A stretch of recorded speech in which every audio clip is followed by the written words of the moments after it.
evening. Sorry for the slightly late start. So we're going to start off with an icebreaker per usual. So we have like a picture up here. So in your groups, talk about which one of these kids you relate with and which one would be you and why. Tag yourself. And can everyone move in this way a little bit so the groups over there are a little less compact? Thank you.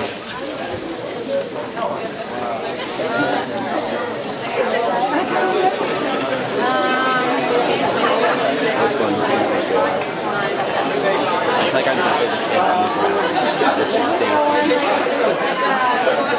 Number, oh yeah, there's numbers? Oh yeah, no. I feel like I do like the very, very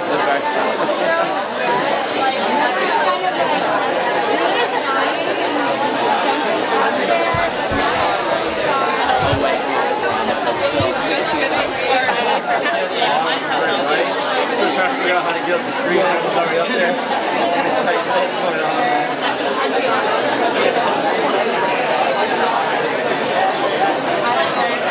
I like I'm afraid of heights.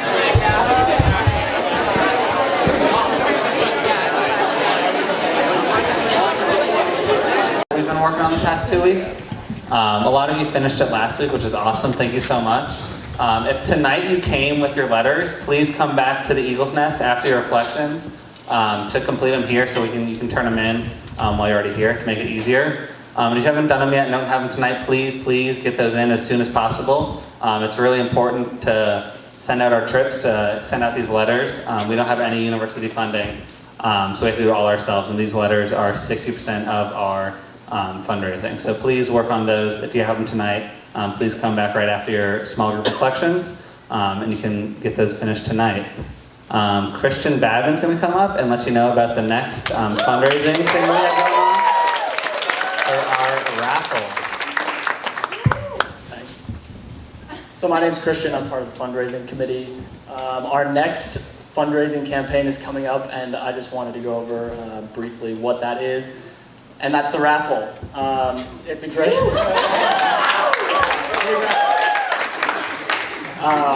So this is a great way for us as a committee to raise the funds that we need to make the program work.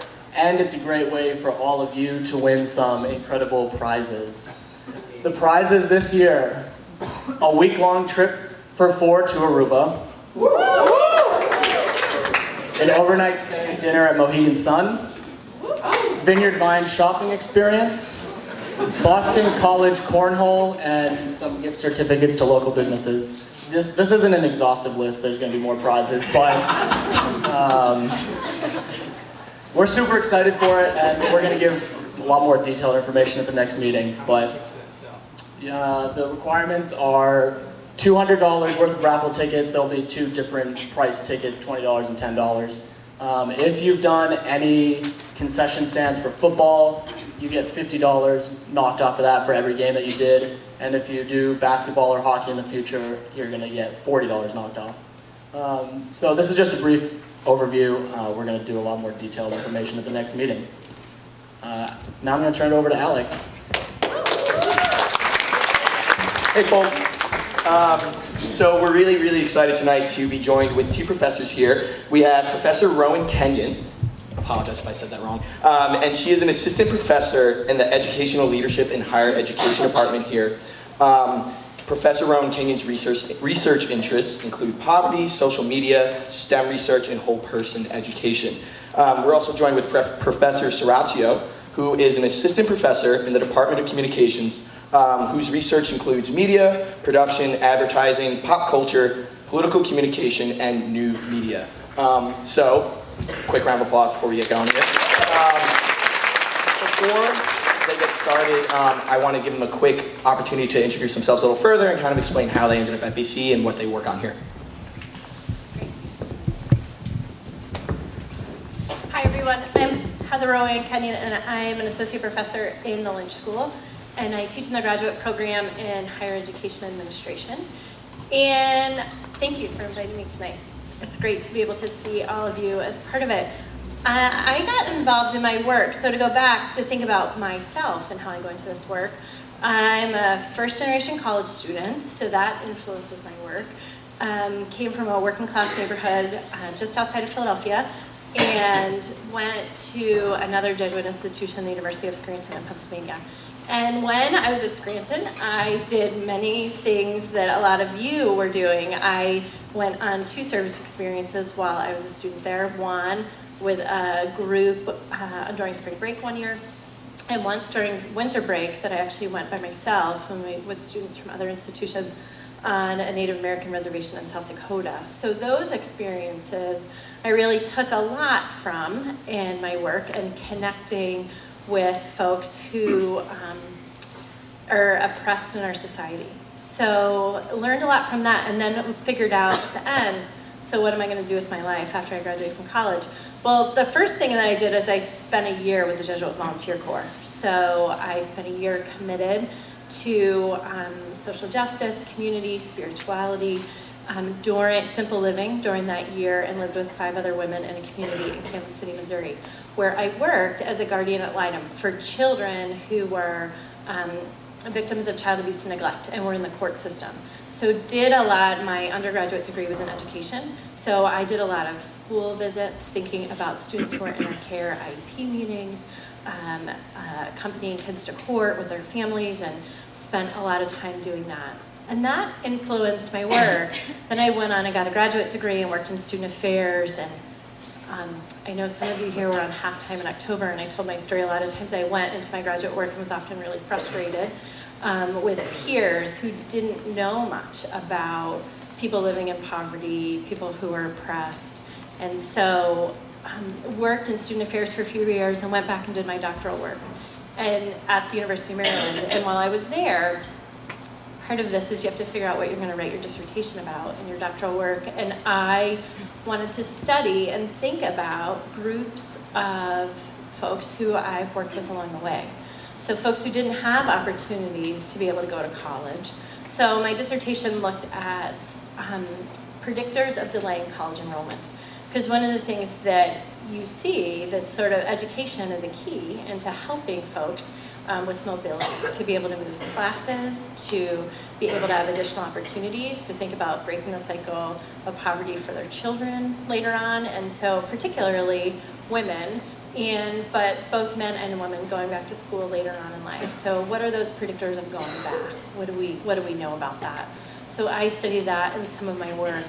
And then that work's carried on, so I look at who goes to college, what are some of those resources that folks have in going to college to be able to help them, and then what helps students stay in college. If they're the first in their family to be able to go to college, what are those resources that help them to be successful and not drop out with a lot of loan debt along the way. So that's one part of my research. The other part is I study students who go on programs such as this. So to think about students who participate in, I call them short-term immersion programs. So programs such as Appa and Arupe and other programs I've looked at multiple schools. What do students learn from these experiences? How do you make meaning from these experiences? And then what happens to students after they participate? So that's a snapshot of me and my work. Great. Thanks so much for the invite, the chance to be here, and thanks so much for coming out tonight. So my background, first off, I'm originally from San Diego. I'm curious, anybody out here from SoCal? Any SoCal? Brace yourselves. Winter is coming. Anyway, so my undergrad was at USF, a Jesuit school on the West Coast, and that for me was an incredibly profound experience. When I was a student there, I went on similar trips like you'll be taking through Appa, and that left a really powerful mark on, I think, my trajectory and experiences. Coming straight out of that, my dream was to become a journalist. So I went straight into a master's program in journalism in New York City. And I think that I was driven and curious and passionate about that as a career arc because I loved the freedom that it promised, but I also loved the way in which it enables enables professionals to give voice to the voiceless. There's an expression in the news media and among journalists that your job is to comfort the afflicted and afflict the comfortable. And I think I identified with that to some degree. And as a reporter, both in my master's program and then also for a couple of years in Texas, I was a reporter in Houston, I was drawn to the notion that journalism has this power to magnify and to cause social change, be it large or small. I worked as a reporter for a couple of years, but then I realized in my heart of hearts I was interested in pursuing the professor route, so I went back to grad school in Philly, and I focused my research on the media. That's really, for me, a subject of an unending fascination. Specifically, my interest in the media is about its power to define what we think is real, its power to infiltrate the relationships that we have with other people, talking here about social media and technology, devices, things like that. The power to define what political views we hold. So my research spans across those types of things. Most of it is interviews with the people who create that media, whether it be professional advertisers, professional journalists, political consultants. I'll talk a little bit about a project I'm finishing up on sports media when we talk a little bit more in detail on that. But my focus is again, how does the media impact what we think about the world, particularly around important social issues of inequality, poverty, things like that. Yeah. Thanks so much. And so now we wanted to give you both the opportunity to talk a little bit about how you understand poverty through your specific academic and research.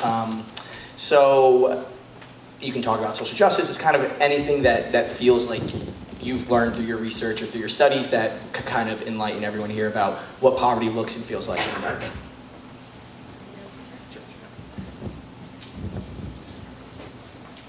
Okay, so I'm going to talk about two things. I want to talk first about a piece of research that I've just been finishing up, and then I'm going to talk a little about something that I teach toward in my classes. The piece of research, just finishing up a book manuscript about the power of sports in American culture and the political consequences of sports culture. I guess as a way to try to get into this and to think about how sports might relate to how we feel about economic inequality. Show of hands. How many of you are New York Yankee fans in the room? Woo!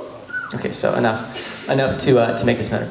Okay, so when the Yankees were winning all of those world championships, or frankly this could apply to the Red Sox as well, but when a championship team or an individual championship competitor, LeBron or Jeter, whoever, when they win it all and they're asked afterwards, how did you do it? Like, how did you win it all? Like, what did it take? What do we hear them say?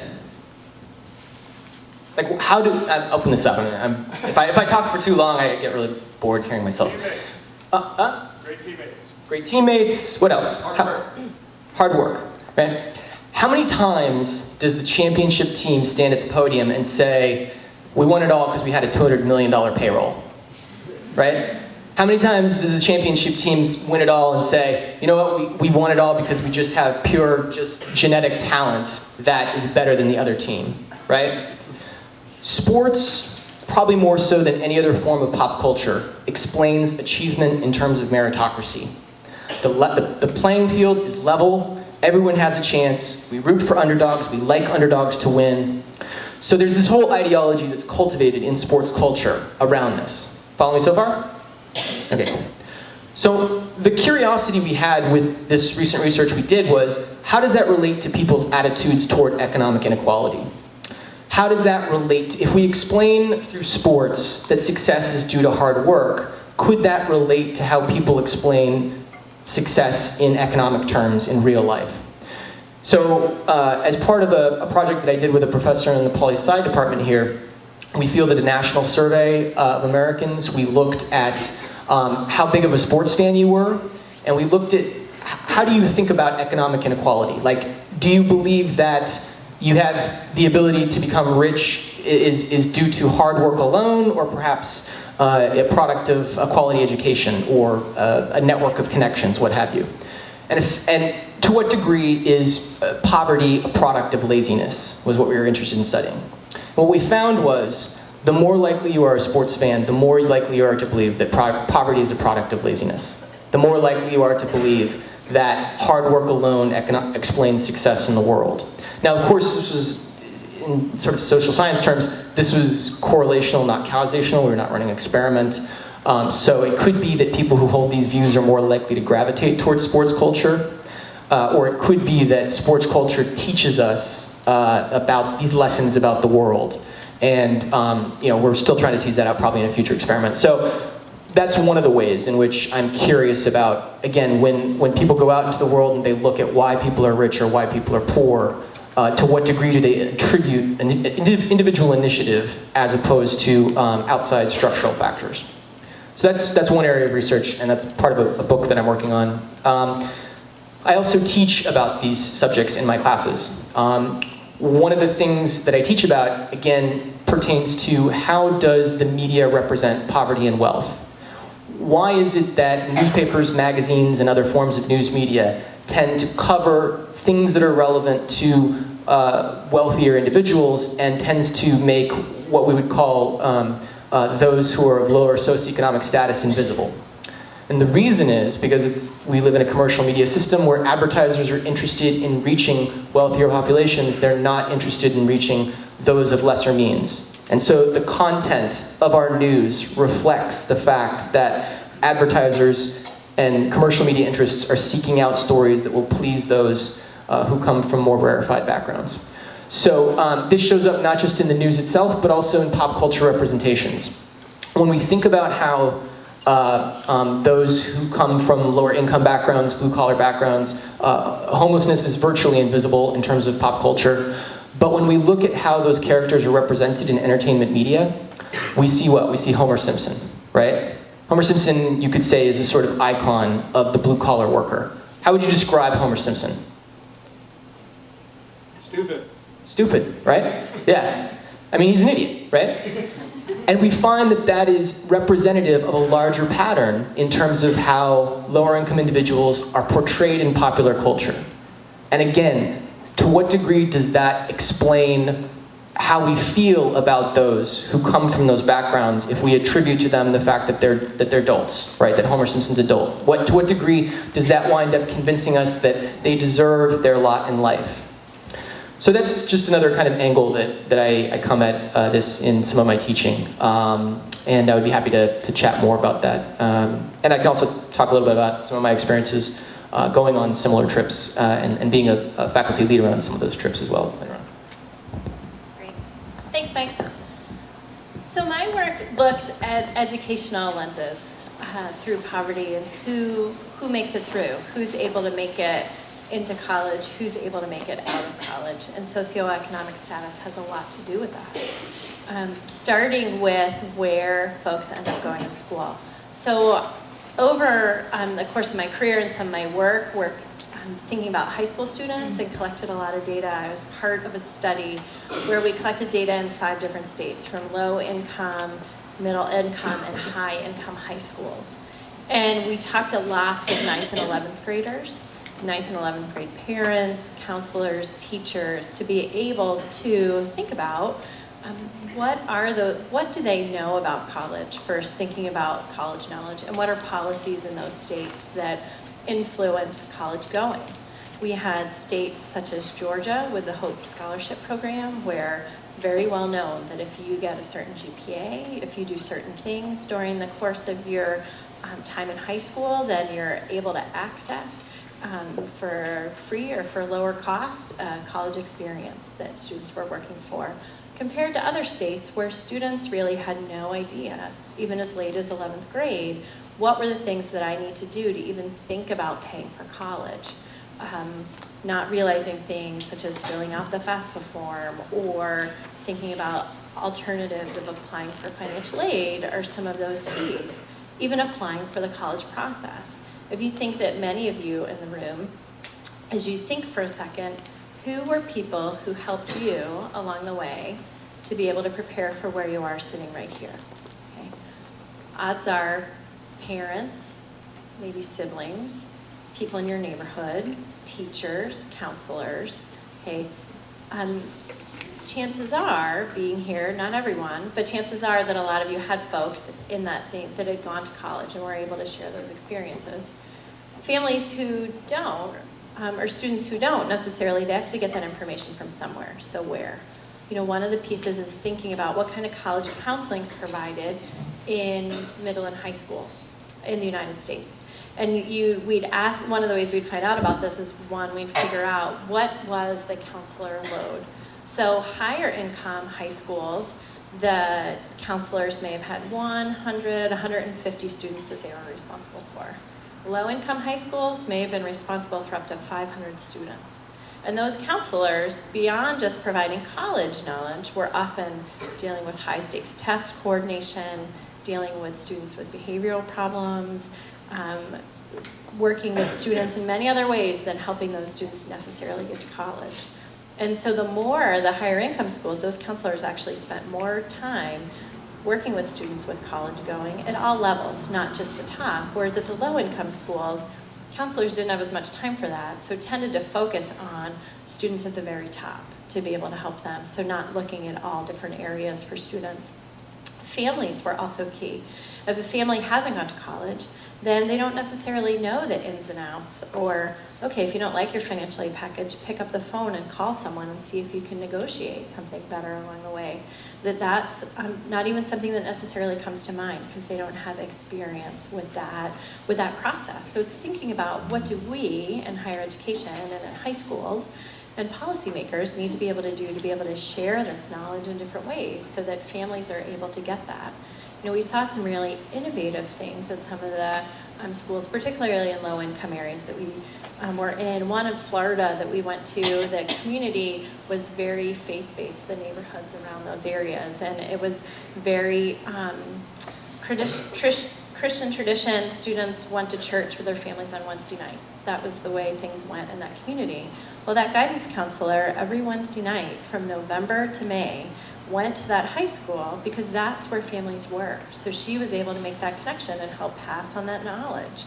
In California, we were in a very agricultural area at one of our schools, and so one of the guidance counselors would drive out to the fields where most of the parents were working, because knowing when she drove into work in the morning, the parents were in the fields. When she drove home at night, the parents were in the fields. So there wasn't they may have wanted to be there and come into the school all they wanted, but the hours that they were working, it just wasn't a possibility.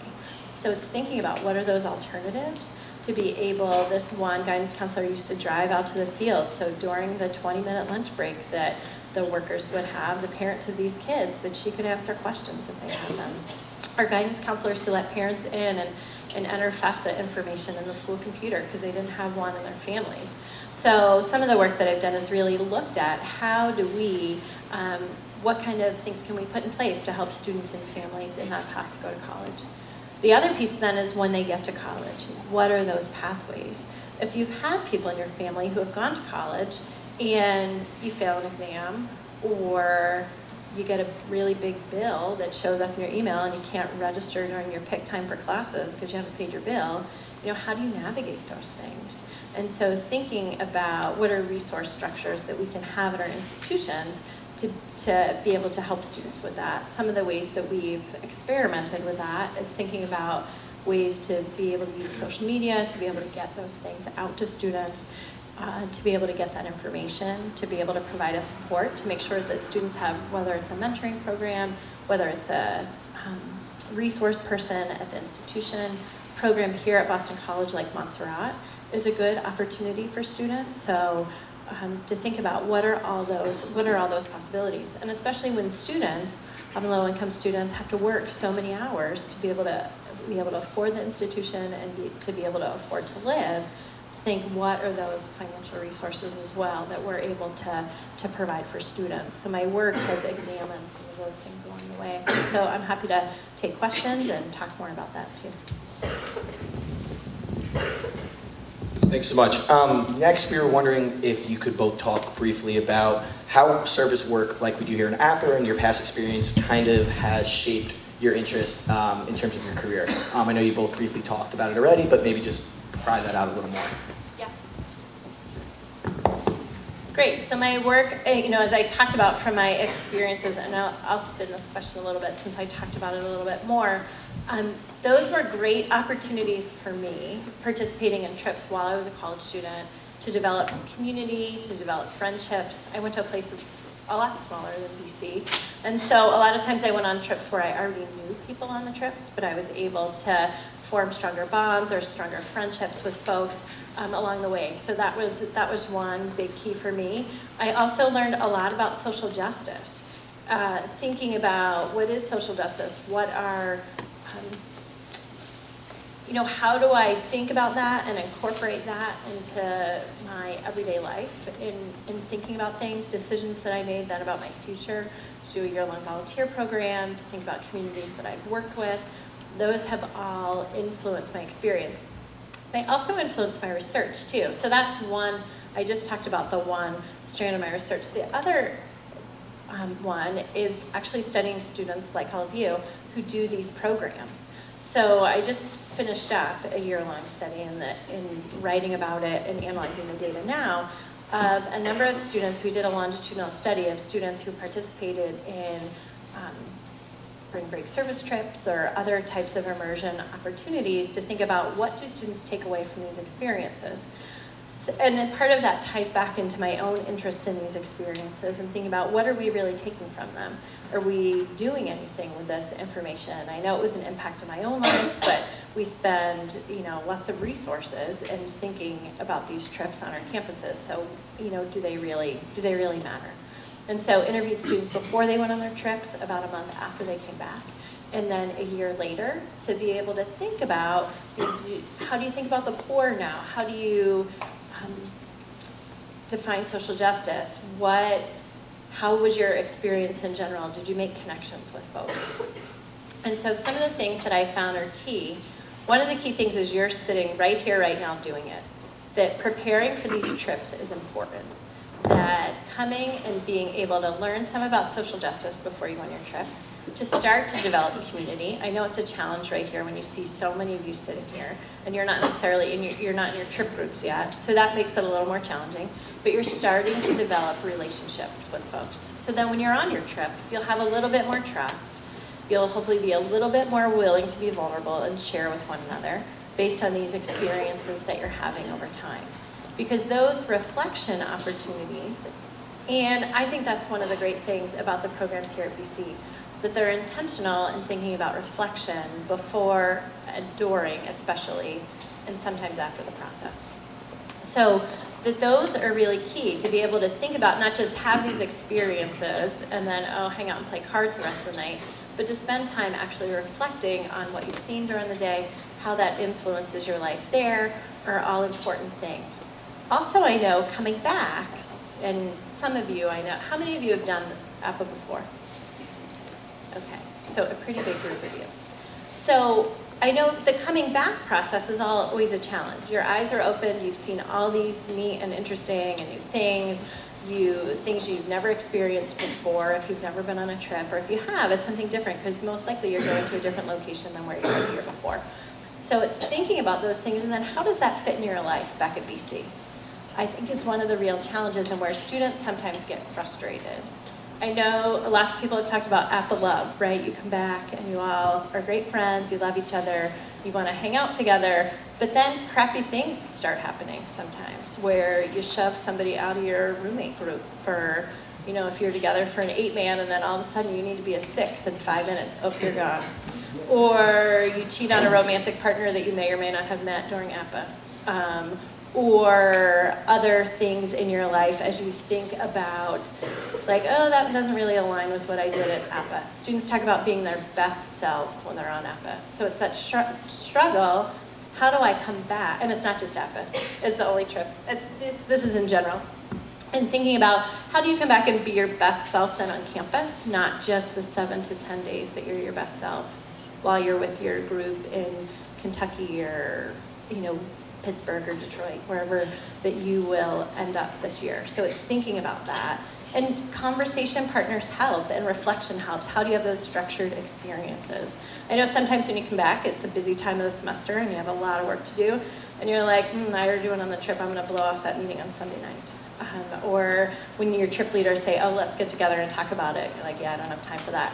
I'll hang out with you and have fun, but to have these reflections. And I encourage you to really think about in March and April, to take the time to have these conversations and think, how does this fit? How does this fit into my life? What's next for me? A lot of times this influences students in talking to them a year later of what they do next. So are they back here sitting on the floor, like a great bunch of you are, who are doing Appa again? They've gotten something from it and want some more from it. Similar or different? Do they want to do a different trip with more challenge or to a different spot? To think about an international trip or a different domestic trip. Do you want to do something like For Boston with a weekly commitment in the local community?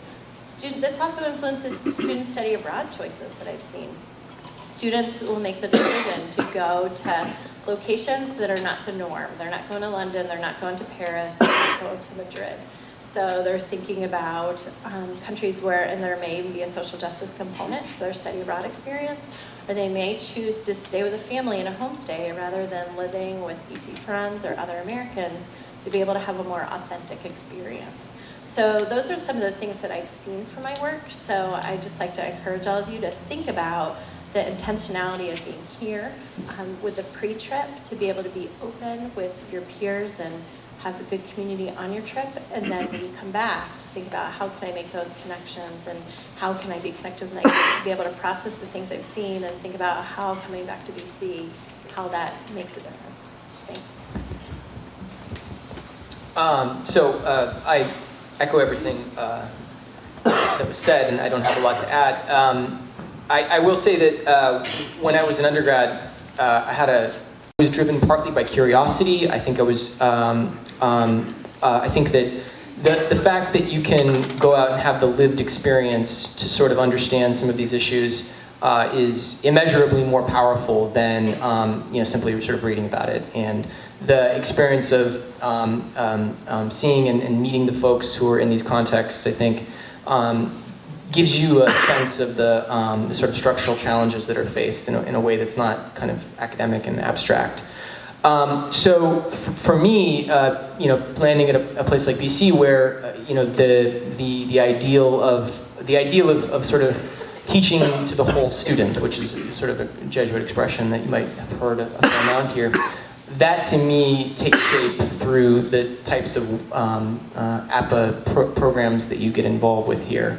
The fact that we're not here simply to just teach you a set of narrow skills or to sort of professionalize you in a very specific direction, but to sort of contextualize that experience into something larger. And so for me, as a faculty member, I had been a faculty member at a Jesuit school in Connecticut for 5 years before BC, and I'd been the sort of faculty mentor on some of the Appa Lake trips that were taken there to New Orleans and to Miami. And I found those just terrifically valuable, both for the work itself and the sort of eye-opening experience, but also as a professor, I get to know my students for, 75 minutes twice a week, and maybe sometimes y'all stop by office hours, but not like all the time. So the fact that there's this sort of week-long community experience that you have is terrific on its own merits. And for me to be able to sort of take the pulse of what student life is like at this juncture is tremendous as well through these experiences. So for all those reasons, and I'm in January headed off on one of the Arupe trips to Guatemala, so I'm really excited about being able to take part in that. So for me, it continues forward. It's sort of full circle. It's sort of what, as an undergrad, I had I was blessed to be able to take part in, and being able to sort of try to continue that as a faculty member. So.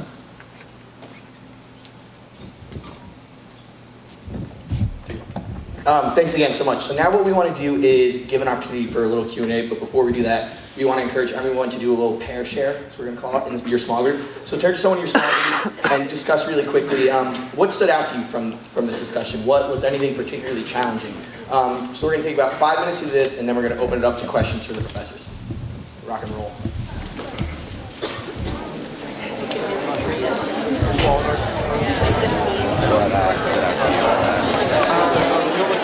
I think one of the biggest things, but Rowan said about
sounds like you are having some great conversations.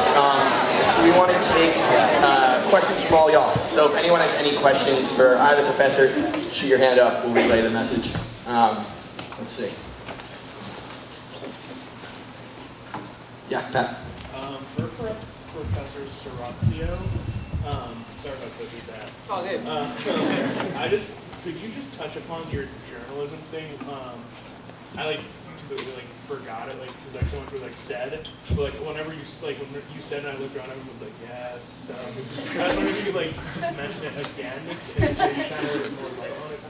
Sure, I doubt it was as profound as surrounding company would have indicated with their nonverbal gestures. But anyway, so I loved journalism. I loved I loved the power. I mean, I've been fascinated with the power of the media forever, and journalism is one form of that. And for me, I was compelled or interested in becoming a journalist because I thought that this was an opportunity to try to tell stories on behalf of causes that I believed in, right? To try to create awareness around social issues and problems, and to try to bring to light things that were not being covered. And that's the ideal. And obviously, I think in any profession, the ideal doesn't wind up matching up with that, and you wind up taking assignments that are far from the ideal. But I still believe deeply in journalism. I believe deeply in the news media.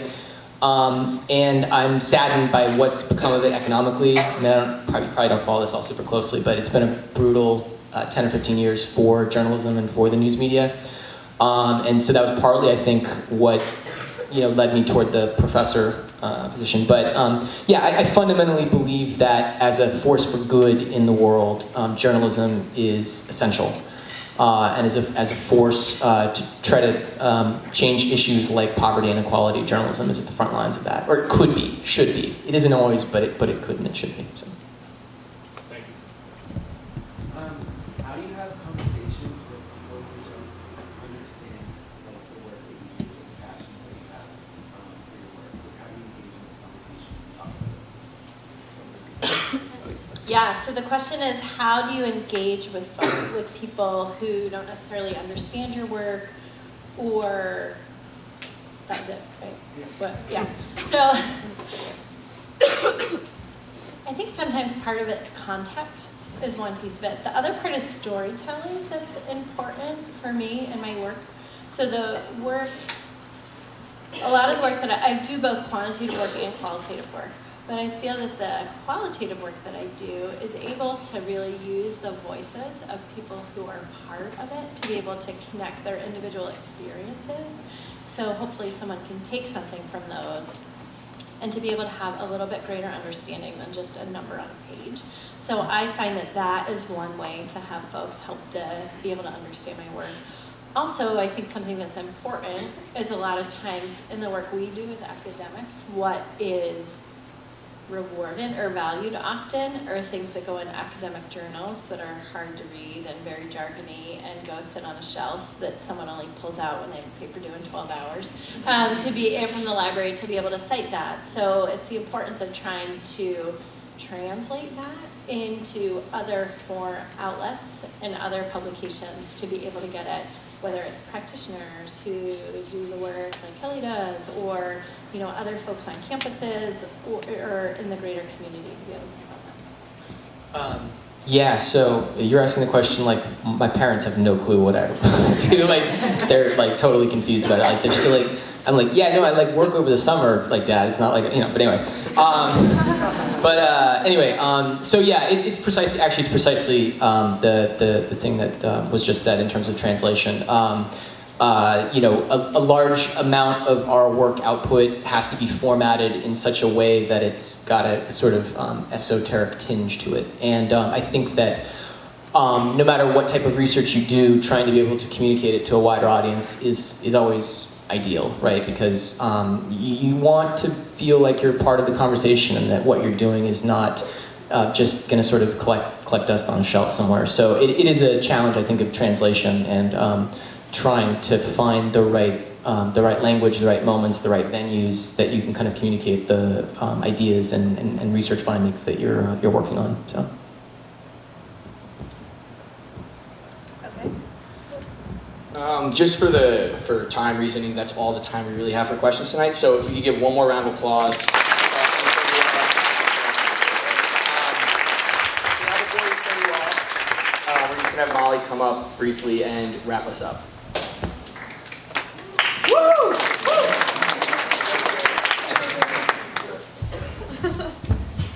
So that was a really incredible panel, and I know that we're all gonna have a lot to talk about in our small groups tonight, so I'll make this quick. But we just briefly wanted to go over to upcoming events that we have.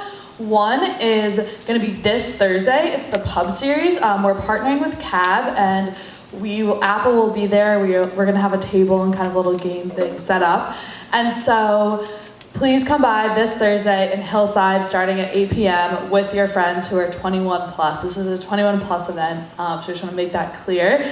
But bring some friends, and this also just goes into anyone you know that is over 21 that might be interested in joining Appa. We're always looking for drivers, so please, please, please get them in touch with us. But this Thursday, 8 p.m. in Hillside for pub series. And then also, we have another fundraising night at Tosca, so Friendsgiving, post-Thanksgiving at Tosca, and that's gonna be on Thursday, November 30th. So it's the same thing as it was for the one in September, but we get 20% of the proceeds. 20% of the I can't speak today. 20% of the profits from that night go back to us, and then the way you can do that is by just writing on your check charity or by filling it out when you make a reservation online. So we really want everyone to go. We'll all be there. We're thinking it could kind of be an Appa Friendsgiving sort of night. And then also there's a few events that are happening on campus. The first is Campus Ministry is doing a food drive, and it's called Stuff the Truck, and it's this Thursday from 10 a.m. to 2 p.m. I want to say outside Corcoran Commons, and you can bring canned food and canned goods for the food drive. They'll also be at the Sunday masses tonight, so at St. Joe's and Landon Chapel and Trinity Chapel in Newton. Campus Ministry is also doing for this too, I Am Grateful Multi-Faith Thanksgiving celebration this Thursday at noon in the Heights Room. There's going to be a little bit of a reception afterwards as well, but it's a celebration of the diversity of faith on campus, so that will be this Thursday.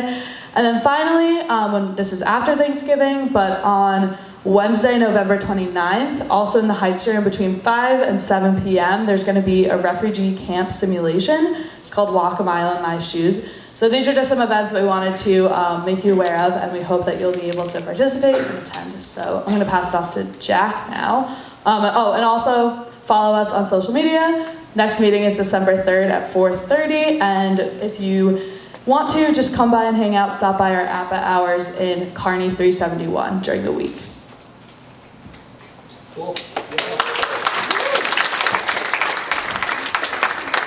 Hey guys, so now it's time for our small group reflection. So going into this, we just want to have you guys think about what our professors were able to talk about in their studies, and how this translates to your experiences and how you maybe encountered or come to understand poverty through what you've been studying at BC.